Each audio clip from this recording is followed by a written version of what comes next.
Pode deixar. Obrigado também pela apresentação. Vocês iam perceber pelo meu sotaque que eu não precisava nem de intro, que eu sou italiano. E também não sei que a maioria, quando foi mencionado que eu trabalhei no Tinder, se interessaram em dicas, mas isso vai ficar para a sessão depois, tá? Não é agora. A gente vai falar mesmo de inovação, transformação digital e foco no cliente. E a verdade é que para a gente começar a falar um pouco sobre esses temas que são tão importantes no setor de você, eu gostaria que você se imaginasse sendo piloto de um avião, tá? Imagine que você está pilotando esse avião naquela ponte aérea que você faz toda semana, você está de boa, de olhos fechados, batendo um papo com o seu copiloto, mas de repente, dessa vez, um dos motores quebra. Entra em pânico. E o pânico, certo? Porque eu quero que você pense, qual a primeira grande coisa que um bom piloto tem que fazer numa situação dessa? Reflita bem. Tem que tomar uma decisão muito rápida. Só que diferente de um contexto normal, tem muita nova informação à disposição. Luzes piscando, sirene apitando, você deveria saber a temperatura, a pressão, a velocidade, onde está o problema, você não vai ter o controle disso tudo, nem muito tempo à disposição, mesmo assim. Você tem que tomar uma melhor decisão. Agora, a segunda grande coisa, qual o valor de uma boa decisão se você ficar parado? Travado, não. De nada adianta, você tem que, segunda coisa, agir, executar, apertar aquele botão, ver como o avião reage, dar um passo atrás, aprender com o erro, até porque, convenhamos, cartilha de instruções para momentos como esses não tem. E terceira grande coisa, quero que você imagine a situação, obviamente, mesmo você, piloto, tendo conhecimento daquele motor a fundo e sabendo resolver, você não pode abandonar o controle e ir atrás e consertá-lo sozinho. Você precisa engajar tripulantes, passageiros, para que cada um desempenhe um papel enquanto você mantém a visão.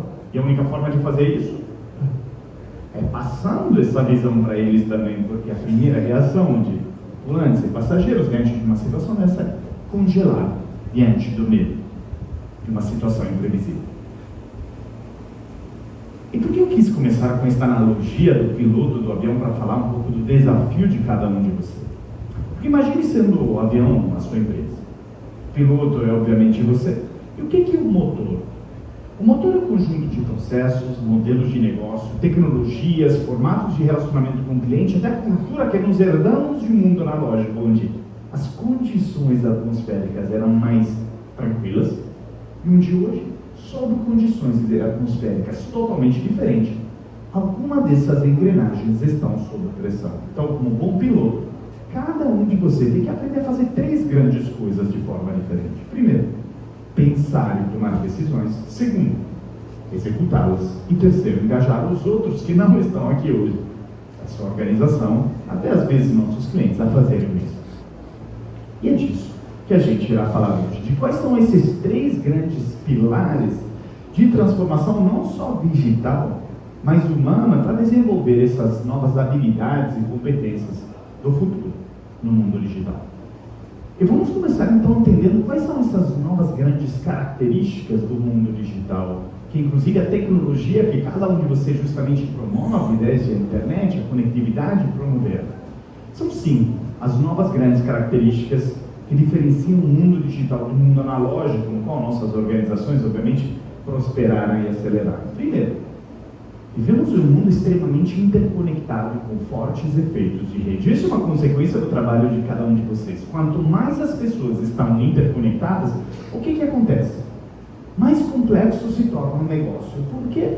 Porque ao mesmo tempo que um cliente se relaciona conosco, ele também é cliente do iFood e do Rappi, onde ele tem gratificação instantânea, tem hiperpersonalização pelo seu e-commerce preferido, tem experiências sem atrito, sem fricção pelo super aplicativo de seu banco, tem experiências imersivas de telemedicina, começa a exigir as mesmas coisas a partir da gente. E não é a partir do que a gente já sempre fez, ou do que o nosso competidor faz, mas ele vai moldando suas expectativas a partir das melhores experiências que tem todos os dias. Então, no mundo em digitalização avançada, o cliente é cada vez mais exigente e insatisfeito. Segunda grande característica é que tudo acontece em tempo real. Tudo é real time, inovação e para ontem. A cliente não espera nada menos do que inovação para ontem também. E o feedback que nós podemos obter a partir de nossas ações é em tempo real também. Isso nos permite aprender muito mais a partir da experimentação e erro, como iremos ver. Terceira grande característica, dados. Quanto mais a gente digitaliza nosso negócio para dentro, operações e processos, e para fora, relacionamento com o cliente, mais dados coletados. E mais dados são o melhor insumo para a melhor tomada de decisão que nós temos sobre o que deveríamos fazer, sobre o que deveríamos deixar de fazer, sobre o que o nosso cliente precisa ser querendo e saiba expressar. Só que a gente precisa desenvolver uma nova forma de tomar decisões a partir dos dados. Irei explicar. Quarta grande característica, a exponencialidade da taxa de mudança. Olhamos para o setor da internet, de telecomunicações de forma geral, a gente nota que ele mudou mais nos últimos 5 anos do que nos 20 anos anteriores. E com certeza vai mudar mais nos próximos 2 ou 3, porque já nunca mudou. Por quê? Porque o reflexo da exponencialidade, da aceleração da tecnologia. Quando a gente olha para as leis que estão atrás da digitalização, como a lei de Moore, diz que a capacidade de processamento de semicondutores dobra em média a cada 2 anos, são leis exponenciais, não mais lineares como inovações no passado. Quando algo muda de forma linear, tudo é mais previsível, é mais fácil se preparar.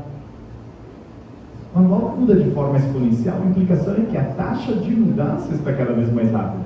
E somos nós, consequentemente, a termos que atualizar nossas crenças, conhecimentos, nossas visão do mundo de forma cada vez mais rápida também. E por último, nós vivemos no mundo da inteligência artificial. Essa nova tecnologia que ameaça substituir, convenhamos, alguma de nossas capacidades cognitivas. Pensemos bem, se acharmos que somos melhores profissionais, gestores, donos e líderes, só porque não sabemos mais das coisas, nós temos mais experiência, nós trabalhamos mais horas, somos mais eficientes, produtivos, sei lá, temos um QI mais alto, tem uma má notícia, ou seja, a tecnologia já faz tudo isso melhor do que a gente. Então, seremos todos substituídos? Não, ao contrário. Seremos complementados por uma tecnologia que vai desempenhar todas essas tarefas mais burocráticas, automatizáveis, manuais, mnemônicas de forma mais eficiente, e sobrará então tempo e recurso emocional de disposição para desenvolvermos esse renovado leque de habilidades que são, de fato, insubstituíveis. Iremos falar delas: pensamento crítico, empatia, colaboração, confiança, assim por diante. E quando a gente junta essas 5 grandes características, elas transformam todo o setor da economia. Olhamos fora do nosso setor, olhamos para outro, que é o setor automotivo. Convenhamos, até uns 10 anos atrás, não tinha muita mais inovação acontecendo no automotivo. As montadoras eram todas as mesmas. Ninguém se arriscava a lançar uma nova montadora. E quem perdia era o cliente final, a gente pagava cada vez mais caro para modelos de carros não muito inovadores. E aí chegou esse cara, o Elon Musk, que hoje faz mais manchetes de jornal pela sua compra caótica do Twitter do que mais nada, mas que 10 anos atrás olhou para o setor automotivo e disse: tem muito problema aqui. E problema, para mim, representa a oportunidade de resolvê-lo através da tecnologia. Primeiro, cliente buscando sustentabilidade, então eu vou fazer um carro 100% elétrico. Segundo, cliente querendo mais foco no cliente, então eu vou desintermediar o modelo de negócio. Tesla é a única montadora que não vende através de concessionária, vende direto ao consumidor. Como? Graças ao digital. Lojas próprias, canais digitais. Também o que eles fizeram? Eles precisavam de dados, então o que fizeram? Softwareizaram o carro, praticamente colocando um computador em 4 rodas que gera tantos dados em tempo real sobre o condutor, que hoje eles não querem parar no automotivo, não. Eles querem transformar outro setor, o setor de seguros. Ao fazer um teste agora nos Estados Unidos de um seguro dinâmico, personalizado, que consiga te cobrar um valor mais baixo, um pequeno desconto naquele mês que você respeitou todas as regras do trânsito, e um pouco mais caro naquele mês que você bateu no carro da vizinha, naquela baliza e espera, né? Que ninguém viu, sim, o teu seguro viu. Por quê? Porque, de novo, é a hiperpersonalização que nasce do poder de empresas que softwareizam seu negócio. Então isso nos remete a um ponto, e quando olhamos os resultados da Tesla, são incríveis, mesmo muita especulação atrás na bolsa, porém a montadora mais valiosa do mundo, hoje pela avaliação do mercado, a gente nota que, de novo, isso nos conta que diante das novas características do mundo digital, nós temos apenas 2 opções aqui. Por um lado, podemos escolher ser espectadores dessa mudança, de dizer: sabe o que, André? Muito legal, mas o meu negócio está indo bem. Estou crescendo, O meu cliente parece ser satisfeito, por que eu deveria mudar agora? É a minha resposta a isso, né? Então espere as coisas não irem para mudar, será tarde demais. Esse é justamente o momento para se preparar a reagir a essas mudanças que acontecem em tempo real e o tempo todo. Se não achar que isso pode ser um problema, ficar parado observando, é só perguntar aos executivos da Kodak, BlackBerry, Blockbuster, e os casos emblemáticos de empresas que fracassaram, mas não foi devido ao fato que novos competidores entraram. Isso sempre vai acontecer nos negócios, nunca vai deixar de acontecer, mas foi devido ao fato que elas não tiveram senso de urgência de se reinventar diante de um mundo que estava mudando, um cliente que estava mudando, um consumidor que estava mudando, uma tecnologia que estava mudando. Então a escolha é nossa. A segunda grande opção que nós temos, então, é ser protagonista dessa mudança. Entender que sim, nós temos essa possibilidade de reinventar e trocar o motor em pleno movimento à nossa disposição. Só que tem um grande porém. Ainda mais nós profissionais da área de tecnologia, nos confundimos muitas vezes esse protagonismo com simplesmente a digitalização de nosso negócio. Dizemos protagonismo na era digital, então lançar e-commerce, aplicativo, softwareizar, lançar CRM digital. Mas atenção, a tecnologia é só um grande meio. Inclusive, ouvi falar isso no painel anterior. É um meio, mas é um meio para uma transformação muito mais profunda. Se a gente achar que só a tecnologia vai nos salvar, nós cairemos numa estatística que mostra que a maioria das transformações digitais fracassam devido a um grande gap ali. Tem muito investimento indo para tecnologias. Essa é uma estatística recente da McKinsey que aponta que mesmo que 8 em 10 organizações estejam com processos de transformação digital em andamento, só 16% delas têm uma taxa de sucesso mensurável, sustentada no longo prazo. Por quê? Porque o investimento, e a grande maioria deles, vai para a tecnologia. Mas o que fica por fora? Na verdade, fica por fora o investimento na parte mais importante de todas, que é o verdadeiro fim de uma transformação digital. Que não é tecnologia. Tecnologia é o grande meio, mas são as pessoas. É a habilidade de desenvolver uma nova cultura dentro da organização que responda a essas novas mudanças que a tecnologia traz. Do que adianta a gente agora começar a metrificar tudo e ter as melhores ferramentas de analytics se nossas equipes não estão preparadas a transformar esse dado em decisões acionáveis importantes? Do que adianta a gente ter nossas equipes comerciais com softwares de vendas extremamente avançados se eles, além de não entendê-los bem, têm até medo desse software que vai substituí-los? Então, eu não vou utilizar esse aqui, que aí um dia eu vou perder meu emprego. Então, isso nos faz entender que se a gente não acompanhar toda a exponencialidade da mudança digital com uma mudança proporcional na cultura de nossa organização, que é feita pelos comportamentos que nossas equipes têm, pelas competências e habilidades, bom, de fato a gente vai cair naquela estatística onde ninguém quer estar. Quer investir muito em tecnologia, mas não ter os resultados esperados. Dizendo que ninguém de nós quer nada disso, é justamente agora que nós vamos entrar então nos 3 grandes pilares de uma transformação cultural na era digital, de como a gente desenvolve essas novas competências do futuro. E para começar, vamos falar então daquela que eu chamo de transformação cognitiva, ou seja, de como pensamos e tomamos decisões através da habilidade de transformar dados em insights sobre o nosso cliente, para ter mais foco. E para explicar como isso funciona, eu quero ir atrás no tempo e contar uma história. E a história de como nasceu a Polaroid, a câmera de revelação instantânea. A Polaroid nasceu em 1944 graças a uma pergunta boba de uma criança de 4 anos ao seu pai. Perguntou: pai, eu posso ver a foto que você acabou de tirar? Eita, faixa preta, pessoal. Obrigado por avisar. Vocês conseguem... Bom, enfim, deixa eu ver se talvez mudando... Bom, a gente vai resolver já. A pergunta foi: posso ver a foto que você acabou de tirar, né? Era uma família de férias, o pai tirou uma foto da filha, e aí a filha falou, o pai falou, né? Uma pergunta tão boba: Por quê? Porque mesmo que hoje a gente possa mostrar em nosso smartphone, nossa foto, né, para o nosso filho, era 1944, não tinha nenhuma tecnologia para revelar fotos na hora. Então o pai riu, sabe, quando a gente fala, filha, óbvio que não tem como. Tem que ir num lugar específico, é caro, é demorado, vai ter que ter um técnico, não dá. Mas ele ficou muito incomodado com essa pergunta da filha. Ele foi atrás e desenvolveu uma tecnologia para revelar fotos na hora. Ele era um famoso inventor na época, já o Edward Land. Eu quero que você reflita junto comigo. Será que algum adulto teria feito uma pergunta dessas? Algum engenheiro? Algum expert da indústria fotográfica? Com certeza não. Mas por quê? Pense bem. Porque já sabia da resposta. E a gente faz este erro todos os dias. Nos achamos que somos melhores líderes, gestores e empresários. Por quê? Porque temos muitas respostas.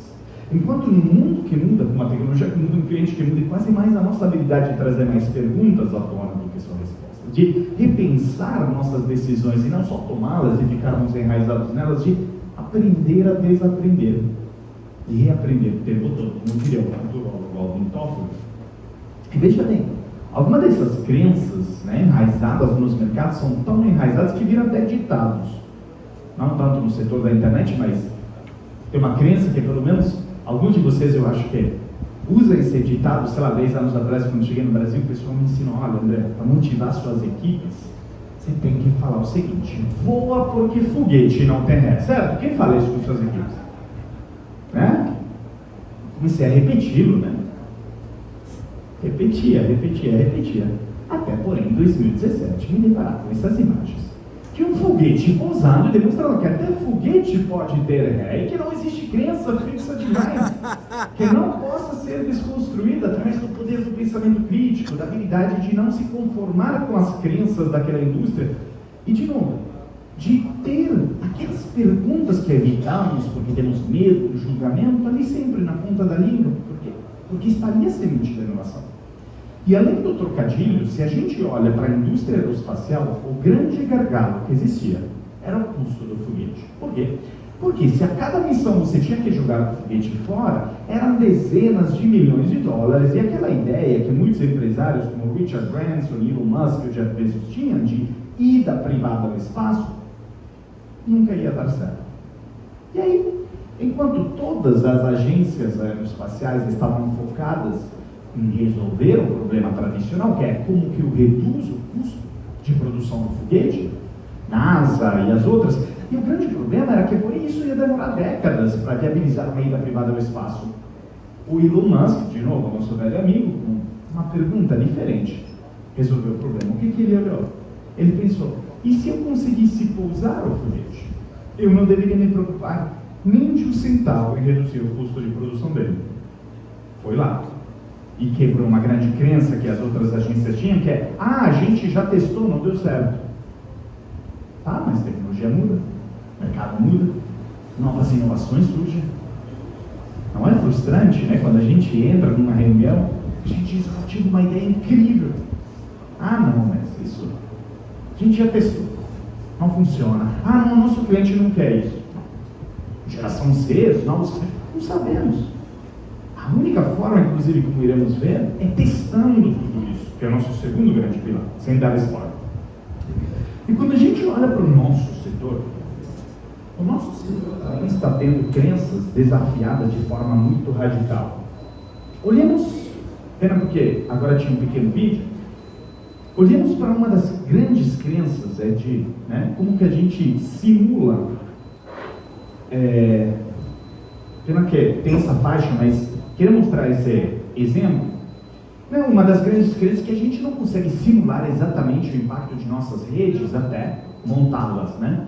Só que tem um grande exemplo da NVIDIA, uma grande plataforma, que é uma grande empresa de inteligência artificial que tem uma plataforma de simulação de metaverso industrial que cria digital twins, que são chamados gêmeos digitais, que fazem com que você possa replicar exatamente, um por um, seguindo as leis da física, o impacto de suas redes nas cidades. Você cria gêmeos digitais das cidades onde você monta o equipamento E esse é um exemplo real, pena que não deu para ver todo, depois eu circulo, mas onde fundamentalmente a Ericsson, junto com a NVIDIA, eles criaram digital twins de suas novas instalações 5G ao redor de algumas cidades e conseguiram até entender qual o impacto de uma queda de uma árvore na minha rede 5G no Brasil, se, suponhamos, qual o impacto na qualidade da transmissão em Chicago. São aquelas crenças que a gente lá nunca vai conseguir saber até acontecer. Bom, a um custo baixíssimo, através de uma simulação perfeita, conseguiu se fazer. Então, quando a gente olha para tudo isso, a gente tem que entender que, de novo, aquelas perguntas que a gente evita são perguntas que elas, igual o Jack Ma, o fundador do Alibaba, sempre diz: eu gosto dessas perguntas bobas, na medida que elas resolvam grandes problemas. Opa, voltou. E muitas vezes o fazem, sabe por quê? Porque ninguém está olhando para eles, justamente porque acham eles bobos demais. Então aqui, nós temos que entender que o primeiro grande conceito para um bom profissional, gestor, líder, empresário do mundo digital, é que não tem só uma mente do expert, mas sim uma pitada do seu oposto, uma mente de principiante. Daquele que pega todas as suas crenças, preconceitos, camadas de educação, experiências vividas e conhecimento, e atenção, não joga isso no lixo, pelo amor de Deus. Experiência é importante, mas também não usa isso como um copia e cola cego para todos os nossos novos desafios de negócio. Ah, sempre deu certo, por que não deveria dar mais? Ah, não, mas sempre fizemos assim, vamos continuar fazendo. Mas usa tudo isso como um ponto de partida para uma reflexão constante. Se eles continuam alinhados às mudanças no mundo, na tecnologia, no mercado, no cliente, no consumidor, porque se por algum momento a nossa taxa de mudança em nossa organização estiver inferior à taxa de mudança externa, mercado, cliente, tecnologia, consumidor, é inevitável, corremos o risco de ficarmos obsoletos. E ninguém de nós quer nada disso. E veja que a mente principiante ajudou muito o Tinder a ter muito sucesso. Quando comecei o Tinder aqui no Brasil, fui o primeiro colaborador. Eu lancei o Tinder no Brasil, pela felicidade de muitos, e eu acho que pelo desespero de muitos mais, tá? Mas foi um grande exemplo de como a mente de principiante ajudou a transformar o mercado. Por quê? Porque nos olhamos ao mercado de relacionamento online, sites que existiam na época, os grandes líderes, identificamos tudo que eles tinham de desalinhado com esse novo consumidor que estava no mobile, queria, jogava Candy Crush, e os sites eram todos longos, chatos, com formulários muito demorados, e aí tudo no desktop, carregava devagar, sem geolocalização efetiva. A gente, um por um, resolveu isso. Ah, joga Candy Crush, vamos fazer um swipe, vamos gamificar, vamos botar geolocalização, tudo no mobile, nem vai lançar site. Um por um, com mente de principiante, resolvemos os problemas. Resultado, nossa mente de principiante nos fez tornar o aplicativo, já em 2017, o maior faturamento no App Store do Brasil. Só que tem um grande problema. Pense bem, o que acontece com a nossa mente de principiante quando a gente finalmente alcança o sucesso, a liderança, quando a gente inova? Bom, essa mente de principiante se torna uma mente do expert. Por quê? Porque finalmente alcançamos o sucesso, finalmente estamos numa boa posição, então vamos começar a fazer de tudo para mantê-la. Olhamos para dentro, protegemos com burocracias, rotinas, processos, implementamos crenças, buscamos eficiência, produtividade, e não tem nada inerentemente errado nisso. O grande problema é fazer isso enquanto as coisas lá fora mudam. E se a gente olha demais para dentro, a gente perde essa reatividade externa. E aí tem uma pergunta que a gente sempre tem que se fazer nos negócios, que é: o que acontece se não for eu a responder às renovadas dores de meu cliente? Vai vir alguém outro que vai fazer isso por minha conta, pegando de mim aquele cliente, pegando de mim aquele market share. E foi isso que aconteceu com o Tinder. Em 2017, surgiu um aplicativo que era uma copia e cola do Tinder, chamado Bumble, mas com uma pequena, mas enorme mudança. Ou seja, que só as mulheres podiam mandar a primeira mensagem após o match. E o que eu, no começo, achei isso aqui, não ia dar nem cosquinhas na gente. Mas o que eu não percebi é que eles vieram para resolver um problema que tinha surgido justamente com o sucesso do Tinder. Ou seja, no Tinder começaram a ter tantas pessoas que, particularmente nós meninos, para poder otimizar nosso tempo, né, ter mais efetividade. Aí começávamos a abrir o Tinder aqueles 5, 10 minutos por dia só, abria, dava like em todo mundo, sem nem olhar, né?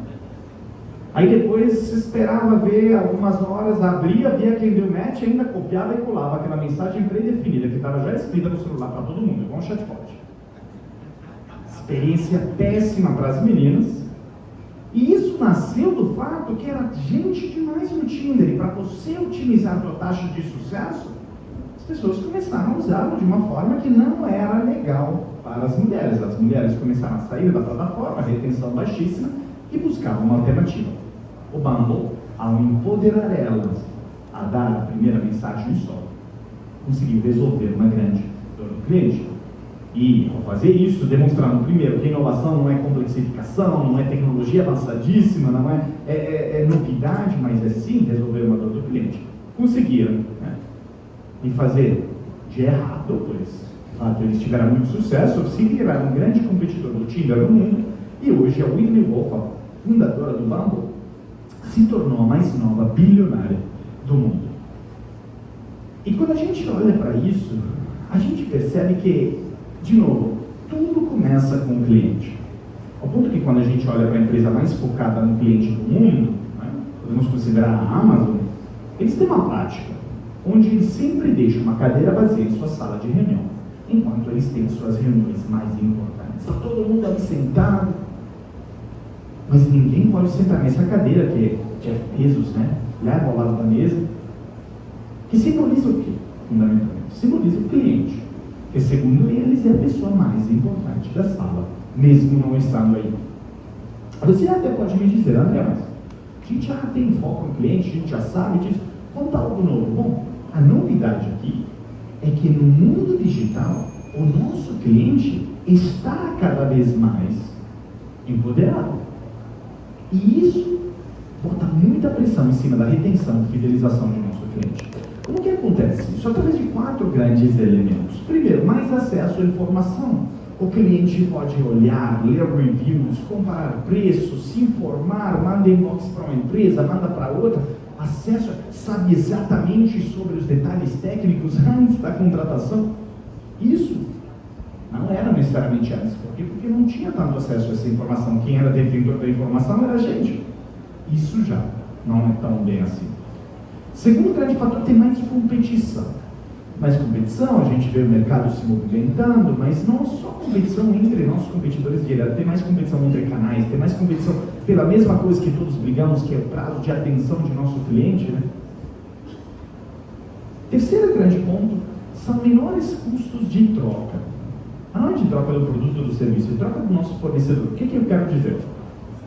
Vou fazer um exemplo. Se eu sou um pequeno agricultor do interior do Brasil, e eu me relacionava com uma cooperativa de crédito que estava no meu vilarejo, só porque só tinha ela, o grande banco não estava no meu vilarejo, o que eu fazia?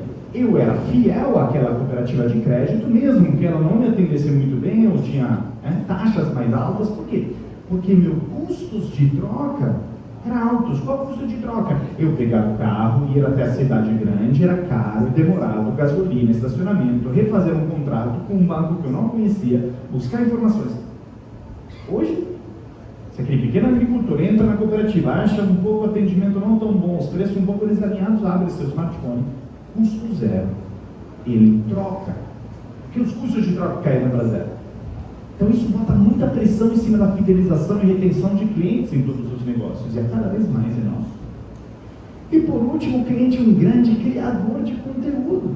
Ele fala a respeito das experiências que ele tem de consumo de internet, de provedores, e aí boas experiências podem se tornar nosso braço de marketing, e más experiências viram nosso pesadelo. Vejamos no Reclame Aqui, as pessoas olham para as notas, vejamos nas redes sociais o impacto que tem algumas pequenos acontecimentos que no passado ninguém teria ouvido falar, hoje o mercado todo sabe.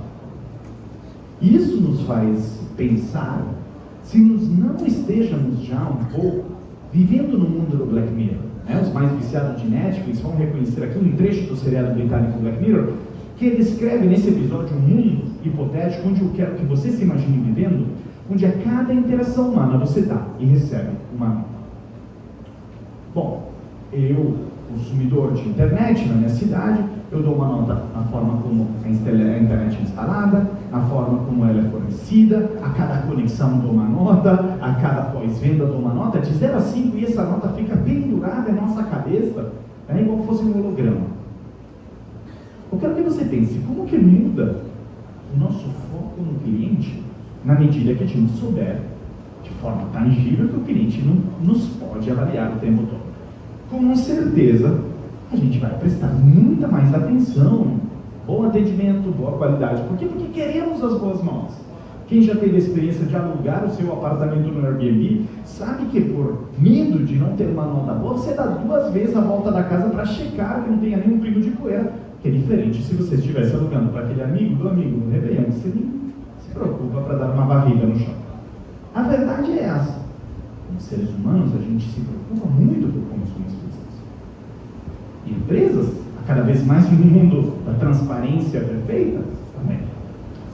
E a segunda pergunta que eu quero fazer, o que acontece no mundo onde, de novo, estamos a cada vez mais interconectados, online, nos relacionando entre clientes e empresas o tempo todo? Pense bem, o que acontece é que nos geramos mais dados. E quando a gente olha para o volume de dados gerado desde o começo da humanidade, mais de 90% desses dados foram gerados na última década. Isso não para de crescer. E uma das grandes conclusões, um pouco apressadas que nós temos é, que legal, não me. Então, quantos mais dados eu coletar sobre minhas operações, sobre meu relacionamento com o cliente, mais eu vou tomar melhores decisões e mais eu vou inovar e melhor o meu negócio vai ficar. Mais ou menos assim, porque tudo depende do que a gente fizer com esses dados. Ter muito dado não é garantia de melhores decisões. Pelo contrário, às vezes, dado de má qualidade, ou muito dado nos confunde, nos faz tomar piores decisões.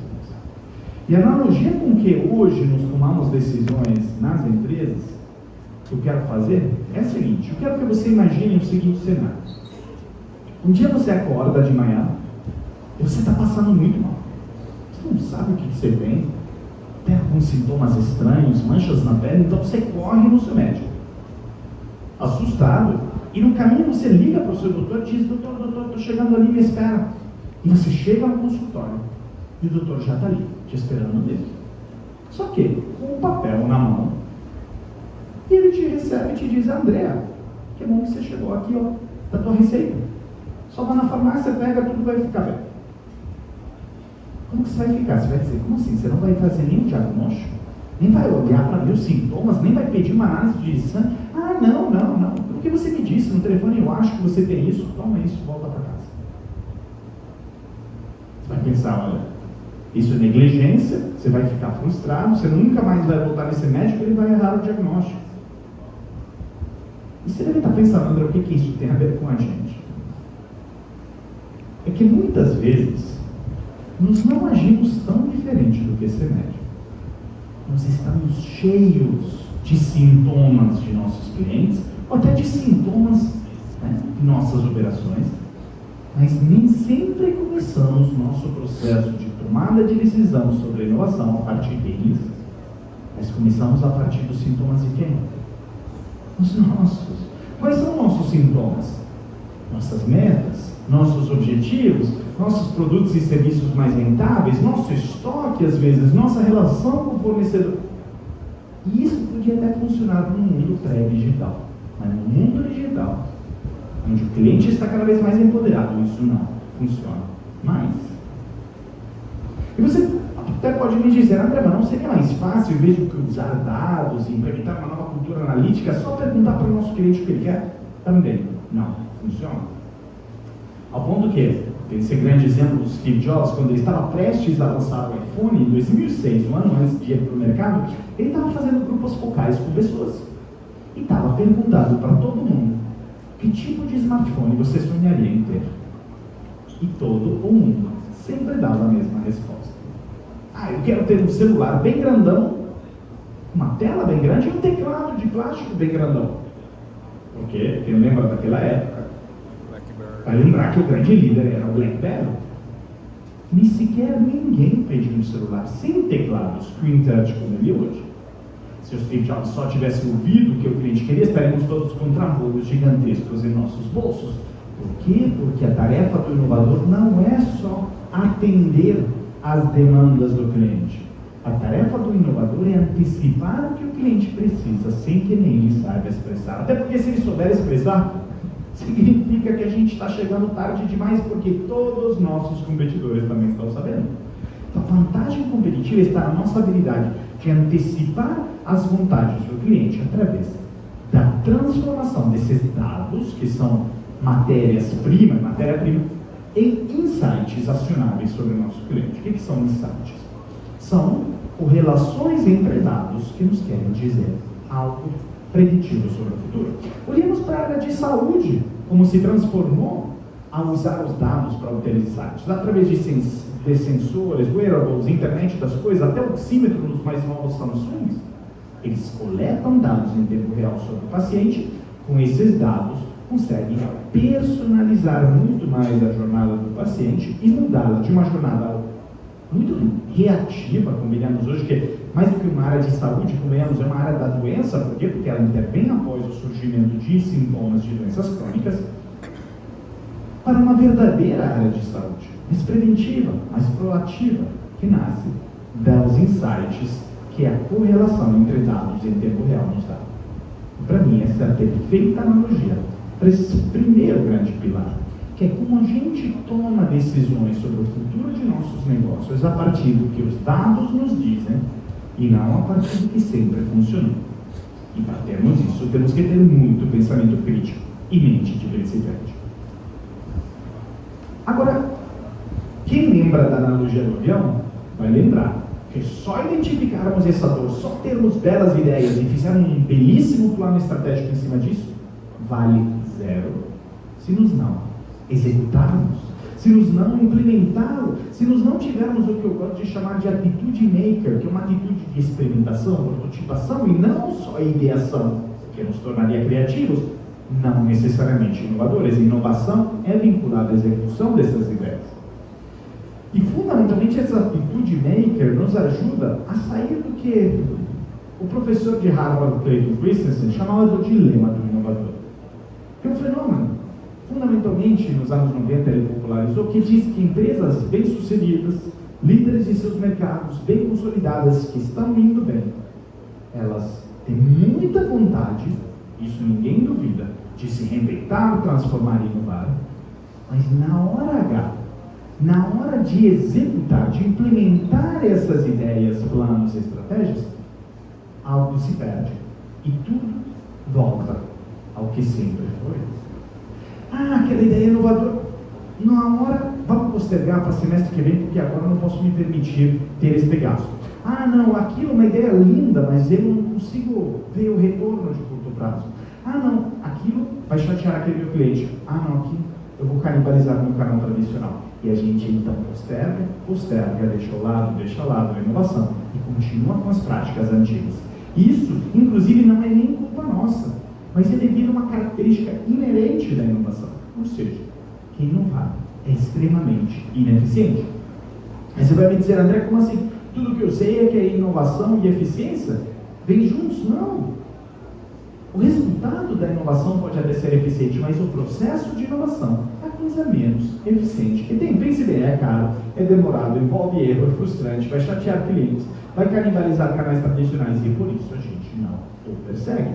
Só que tem um grande problema, se a gente não persegue, podemos pagar uma conta muito cara no futuro por termos protegido o sucesso do passado. Vejamos o caso emblemático Blockbuster e Netflix. Todo mundo conhece esse caso, mas nem todo mundo sabe de uma reunião muito famosa que teve dentro do Blockbuster. Quando o Netflix ainda era um pequeno player, né? Antes do gigante de streaming de hoje, eles faziam o quê? Eles alugavam DVDs por assinatura. E aí, o Blockbuster, eles alugavam DVDs ao bolso, né? E ainda te cobravam multa no atraso da devolução dos DVDs. E aí, um dia, o CEO do Blockbuster foi até o conselho de administração da empresa e apresentou um plano para mudar o seu modelo de negócio para o modelo por assinatura. O O conselho olhou para o plano, fez umas contas e no fim disse: não, nem pensar, não vamos mexer no nosso modelo de negócio. E sabem por que eles mantiveram o modelo antigo? Porque o Blockbuster ganhava 12% de suas receitas vindo de multas sobre o atraso na devolução dos CBDs. Ao olhar para esse plano, a única certeza que o conselho de administração tinha era o 12% que eles teriam perdido. Em prol do quê? Qual o retorno possível da inovação? Qual o retorno certeiro? O senhor ficou sem saber, sem resposta. Mas, como sabemos hoje, ao proteger aquele 12%, fundamentalmente naquela famosa reunião, eles preferiam proteger 12% de minha receita hoje, para depois, de alguns anos, perder os 100% dela. Obviamente, sem sabermos, não temos bola de cristal. Mas que a gente possa e deva ter a suspeita, nós podemos pagar muito caro no futuro as nossas decisões de proteger cegamente o nosso sucesso do passado, temos que contemplar. Agora, uma empresa que superou muito bem o dilema do inovador foi a Disney. Ao lançar a Disney Plus, eles fizeram a coisa que menos faz sentido nos negócios de todos, ou seja, abrir mão de algo que vai muito bem, que era uma parceria forte com Netflix, até 2019, bilhões de dólares em royalties de conteúdo distribuído pela Netflix, cada um fazendo o que ele sabe fazer melhor, igual. Só que em 2019, a Disney falou: chega, nós temos que ir direto ao consumidor, temos que desintermediar, temos que ter a nossa própria plataforma. E aí, tiraram todos os conteúdos do Netflix, rescindiram os contratos e lançaram a Disney Plus. No dia que eles anunciaram isso, as ações da Disney foram lá para o fundo do poço. Ninguém em Wall Street entendia por que uma empresa onde as coisas iam bem deveria trocá-las por algo que nem sabe se isso vai dar certo. Mesmo assim, a Disney foi lá para frente. E quando a gente olha para os resultados hoje, o número de assinantes totais, somando Disney Plus, ESPN Plus e Hulu, eles superaram o número absoluto de assinantes do Netflix no mundo. Então a gente vê que não é a história da startup transformando o negócio do líder, mas a história é também da habilidade do líder responder a essas mudanças e reinventar. Amém? Esse dilema de inovador, empresas, todo o setor vive o tempo todo. Mais um exemplo, a IKEA, a maior varejista de móveis no mundo. O que eles fazem? Vendem móveis. Mas diante das novas mudanças de comportamento e expectativa da geração Z, os nascidos de 95 para frente, que querem ter mais acesso do que posse de bens, eles implementaram também um modelo de imóveis por assinatura. Você paga uma mensalidade, todo ano você tem direito a trocar aquele imóvel uma vez. E pense bem, se isso não é um grande paradoxo, ok? Porque para uma empresa que vende imóveis, quantas mais assinaturas ela for vender, menos móveis eles vão vender. Isso em qualquer escola de negócio é chamada de canibalização e te dizem, foge daí. Mas, de novo, a pergunta que aqui se faz é: se não for eu a responder àquela nova vontade da geração Z, vai virar que a outra vai fazer isso por conta minha, então melhor eu faço. E a única forma, então, de superarmos esse dilema do inovador é através de uma palavra-chave mágica, que não é ideação, não é criatividade, como a gente viu no primeiro pilar, é importantíssimo, mas é um ponto de partida, mas é a execução.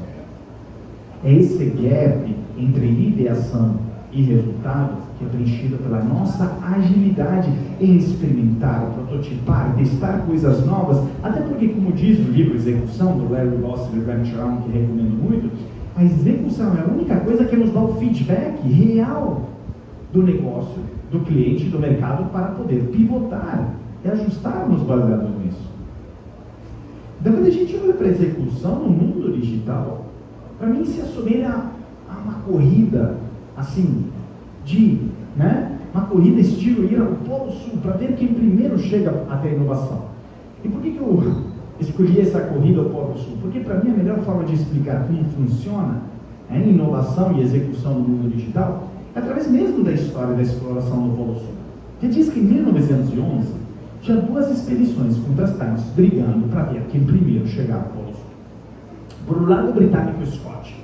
E ele tinha uma abordagem onde nos dias de sol os dias bons, ele dava o máximo. Fazia 100, 150, 200 milhas, e nos dias de frio ele ficava descansando e repondo as energias. Agora, por outro lado, o norueguês Amundsen tinha uma outra abordagem. Todo dia ele fazia 20 milhas, fizesse sol, gelo, o que for. Todo dia. Ele chegava nas 20 milhas e ele nunca ia além. Mínimo 20 milhas, máximo 20 milhas. Chegava nas 20 milhas e fazia o quê? Abria o mapa, ajustava a rota todo dia com frequência. Ele carregava, descarregava coisas baseadas na condição atmosférica. Ele aprendia todo dia coisas novas, pegava o feedback da equipe, todo dia micro decisões baseadas nos aprendizados. Resultado: com suas marchas de 20 milhas, o Amundsen foi o homem que primeiro chegou ao Polo Sul, e o Scott e toda a expedição dele faleceram na hora. E qual a mensagem aqui para a gente? É que a gente herdou do mundo pré-digital, do mundo analógico, uma crença de que inovação e reinvenção de negócio é através de poucas marchas de 100 mil milhas, 1 milhão de milhas, que nós decidimos para nos olhos. Né? Planejamento é isso, fim de ano, vamos fazer um plano quinquenal e nos vamos seguir aquela ideia que muitas vezes nasce dos nossos sintomas e não do cliente, e no meio do qual, na execução, a gente não obtém feedback. Agora, se a gente pega isso e quebra isso em micro etapas, onde a cada uma delas a gente aprende alguma coisa nova, micro marchas de 20 milhas é a somatória delas que nos leva muito mais longe do que aqueles macro projetos, que porém nem sempre nos fornecem um feedback. Marchas de 20 milhas são coisas tão pequenas quanto mudar a cor num botão do site, ver como mudar a viagem, mudar uma etapa no processo e não o processo como um todo, mudar uma palavra no pitch de vendas. É igual um cientista experimentando o tempo todo, escalando o que funciona e deixando de lado o que não funciona. Eu sei que agora você deve estar pensando, André, é muito legal, só que tem um grande problema aqui. Ou seja, que se você está me pedindo para eu experimentar mais, você está me pedindo para eu errar mais, porque quanto mais coisas novas eu fizer, mais eu vou errar. E, inicialmente, a gente pensa que isso é ruim. Só que, pense no trabalho de um cientista que não se permitir errar. Ele vai descobrir alguma coisa, obviamente não. Vai nem começar seus experimentos. Veja bem que cabeça de cientista eu entendo bem, porque minha mãe é uma. Mais de 30 anos na Universidade de Gênova, na Itália, até hoje, pesquisando células cancerígenas. E eu lembro que quando eu era mais novo, tinha dias que eu chegava para casa e ela vinha do trabalho e estava muito animada.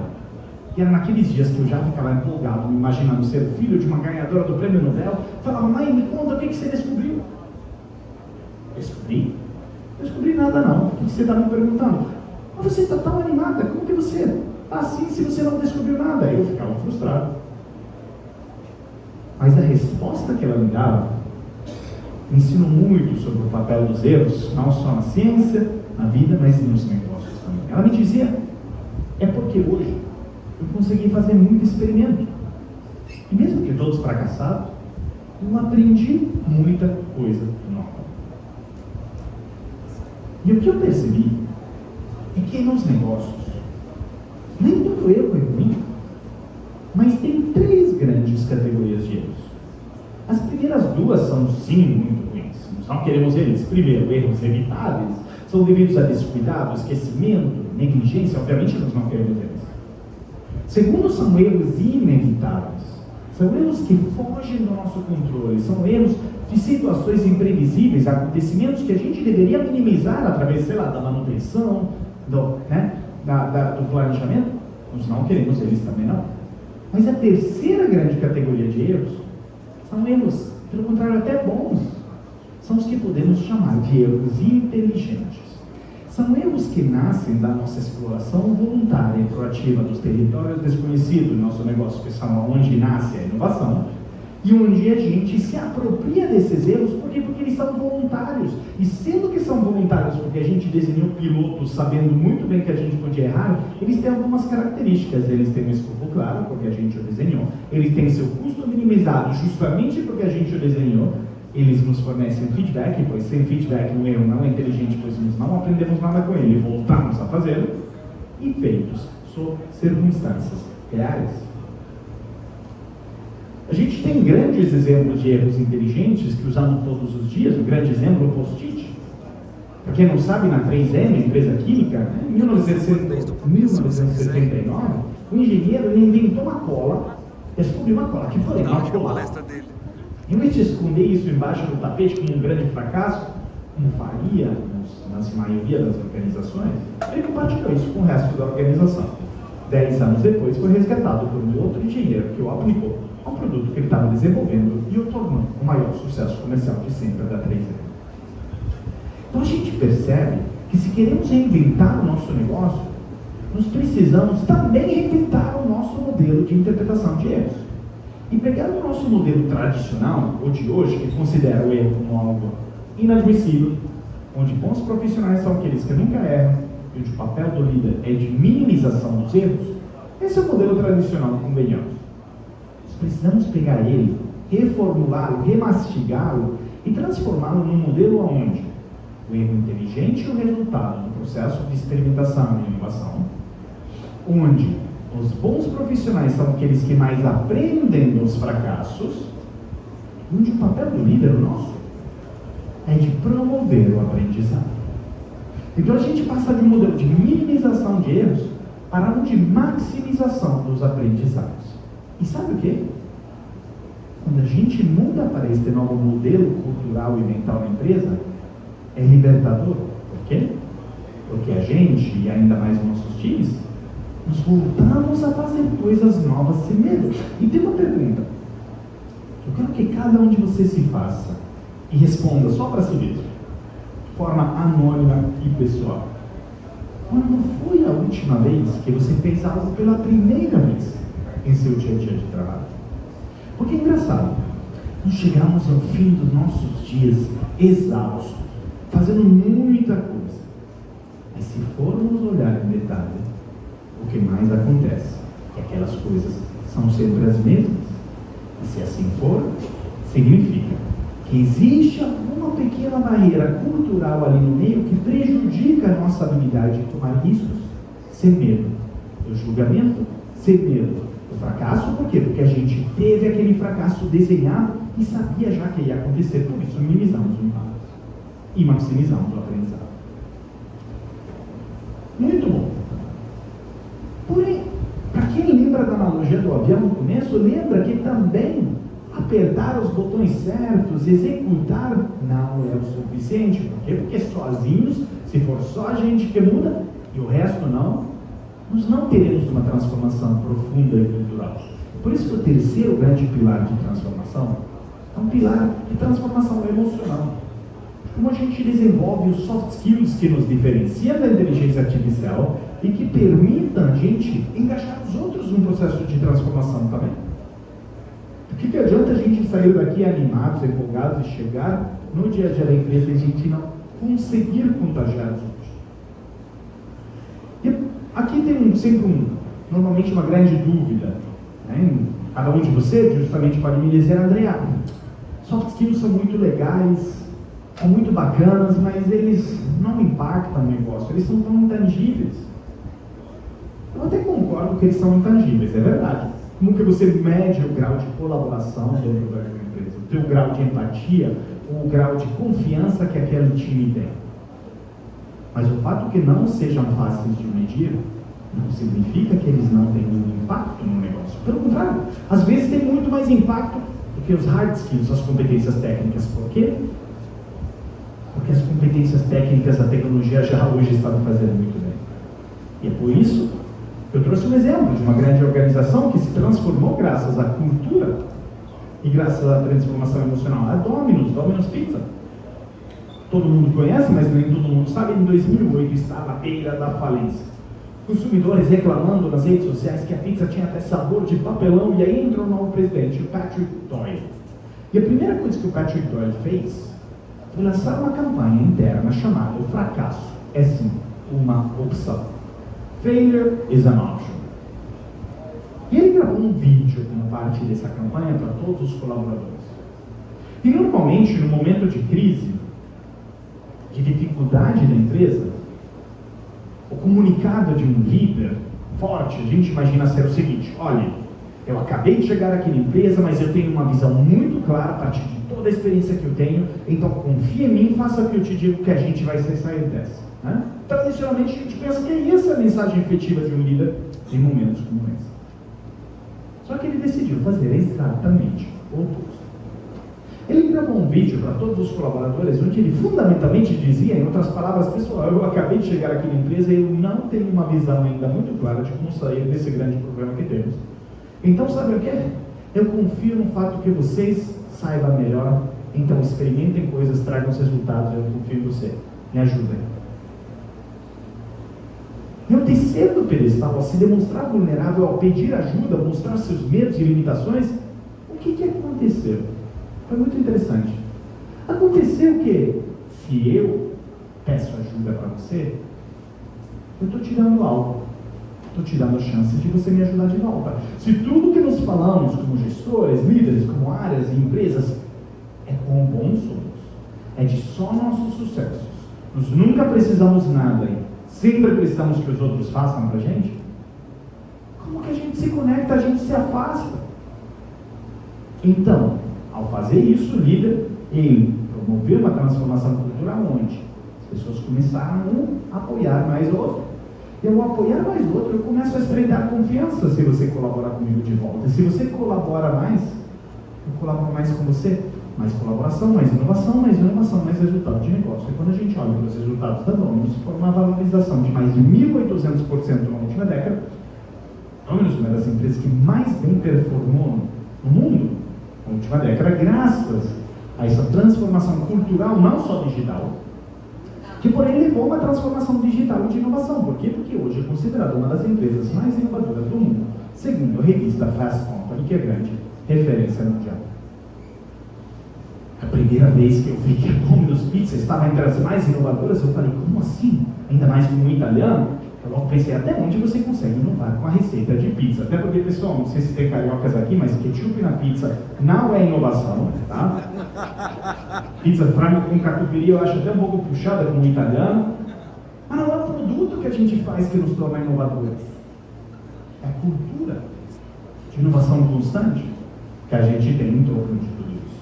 E a Domino's conseguiu fazer essa cultura de inovação constante, como a gente correlacionou, nasce tudo da confiança. É uma cultura de confiança. Por quê? Porque a confiança é um verdadeiro lubrificante social. Sem confiança não há relacionamento em casa, sem confiança não há relacionamento empresa e cliente, sem confiança não há colaboração entre times. E aqui que é interessante, pela sua própria definição, a confiança é a combinação de dois grandes elementos. Primeiro, a vulnerabilidade da qual acabamos de falar. Se eu sou vulnerável, funciona igual um imã, aproxima pessoas. Mas o segundo grande elemento que constrói a confiança são as expectativas positivas que um cria do outro. Ou seja, é como a gente implementa o mecanismo da reciprocidade. E a melhor forma de explicar como reciprocidade funciona é através de um exemplo que eu quero fazer com cada um de vocês. Imagine se numa sexta-feira à noite, você saiu para um happy hour com colegas, com amigos, você tomou um vinho, uma cerveja, e aí fez o erro de pegar um carro na volta de casa. Isso não se faz. E aí, parado numa blitz. Aí pega na sua carteira, são as 2 da manhã, você está de pé lá, você não quer acordar ninguém em casa para não assustar, você sempre lembra daquele amigão, daquela amigona que todos temos, um desses. Aí você liga para a pessoa já estava dormindo, mesmo assim bota a roupa, vai até você, te busca, ainda para o lanche, te deixa na porta de casa, e na porta de casa, antes de subir, você vira para ela um segundo, você faz uma última pergunta. Você pergunta, cara, mas por que você fez tudo isso para mim?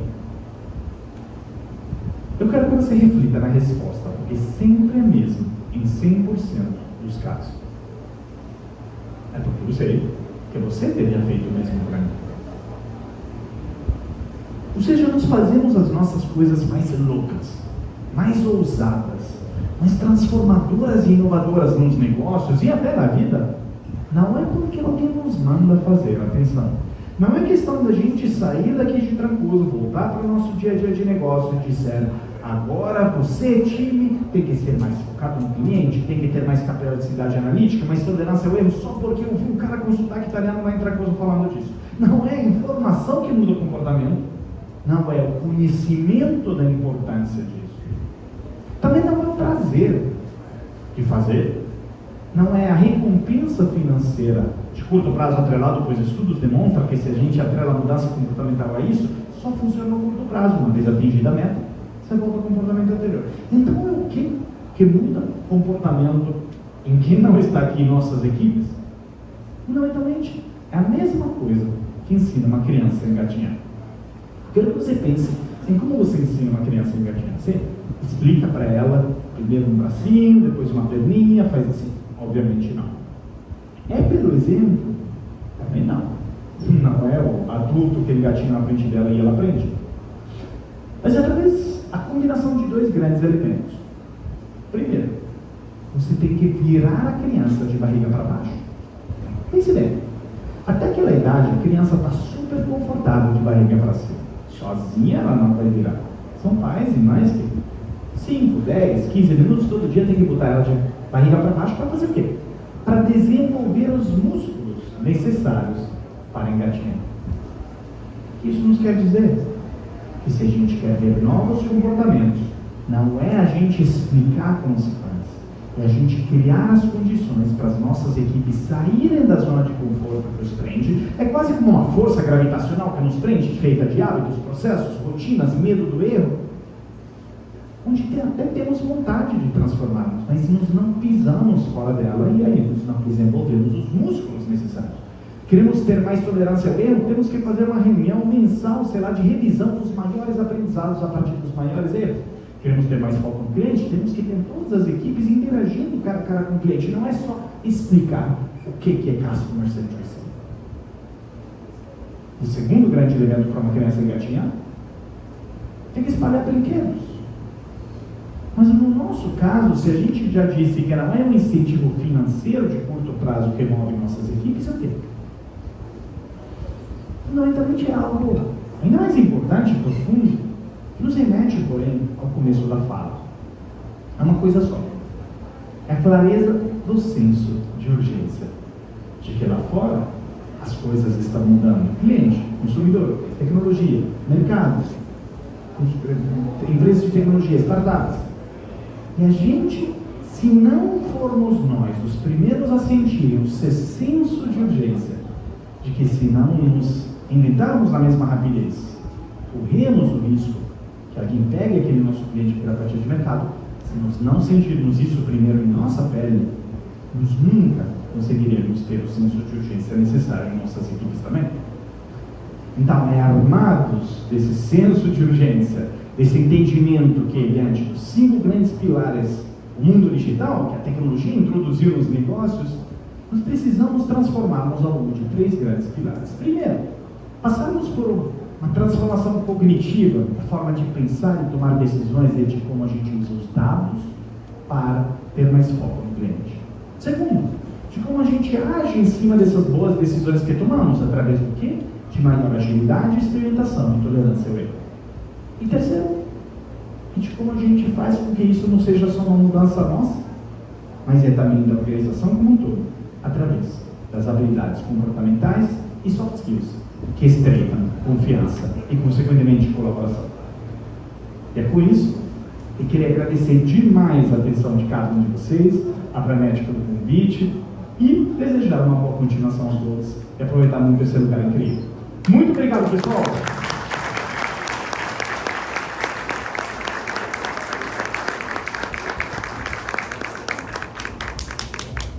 Muito obrigado, André, pela sua apresentação maravilhosa, parabéns.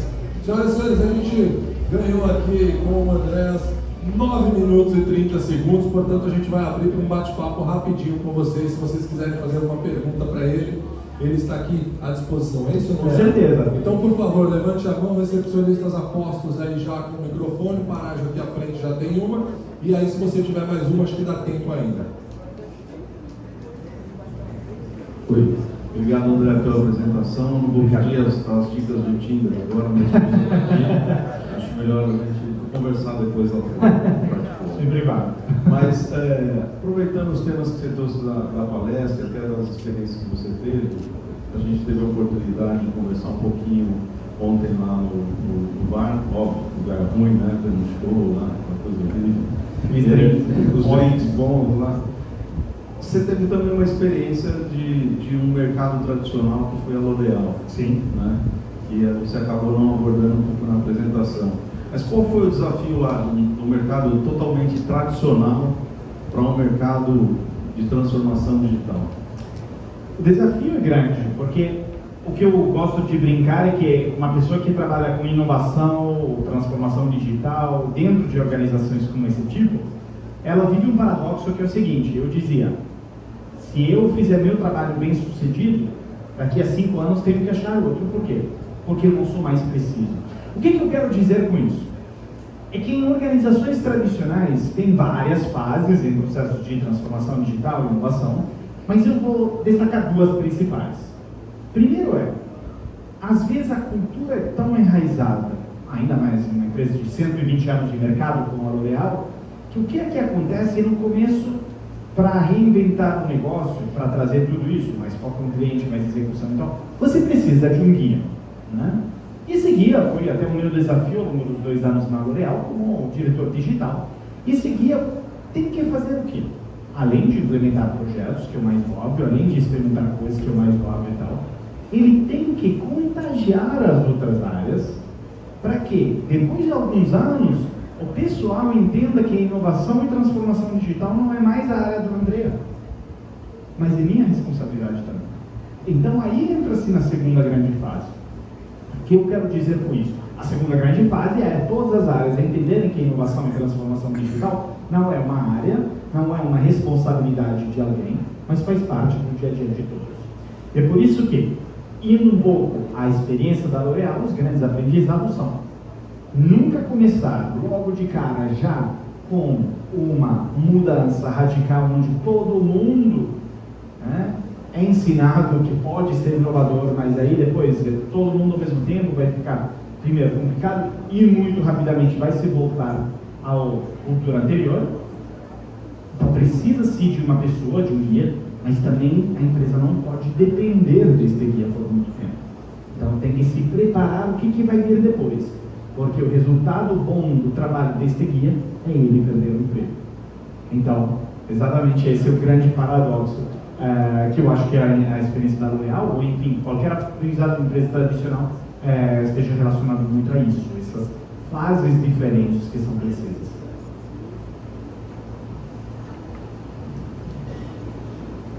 Bem, muito bem. Muito obrigado, André. Pergunta? Acabou? Senhoras e senhores, André Iorio. Muito obrigado. Maravilha. Obrigado, André. Bom, senhoras e senhores, a gente teremos agora na sequência a apresentação.